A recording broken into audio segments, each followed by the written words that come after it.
ঝাঁকে ঝাঁকে পাখি, কি পাখি বলেন? সবাই বলেন। দেখছেন, যতদিন ধরে শুনছেন আবাবিল পাখি, আবাবিল, যতদিন শুনছেন আবাবিল পাখি ততদিন ভুল শুনছেন। কথা না বলি, আমি সমাধান দিচ্ছি। তয়রান শব্দের অর্থ হচ্ছে পাখি। তয়রান মানে কি আপনারা বলেন না একটু? তয়রান মানে কি? তায়রুন মানে পাখি। আবাবিল শব্দের অর্থ হলো ঝাঁক ঝাঁক। আবাবিল শব্দের অর্থ কি? তাহলে পাখির কোন নাম আমরা পেলাম? এ পাখির যে কি নাম ছিল একমাত্র কে ভালো জানে?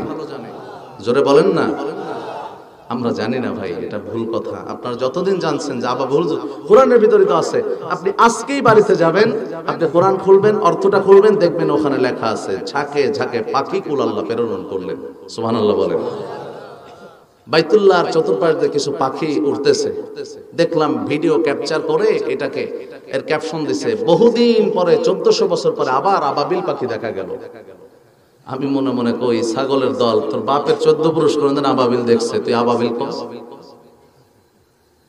আবাবিল কোন পাখির নাম? কথা বুঝছেন? আবাবিল কোন পাখির নাম?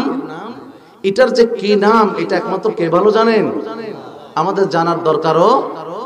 আল্লাহ ফেরেশতাকে পাখির রূপ দিয়ে পাঠাইছে, কি নাম ছিল এটা জানার কোন সুযোগ আসেনি? সুবহানাল্লাহ বলেন না।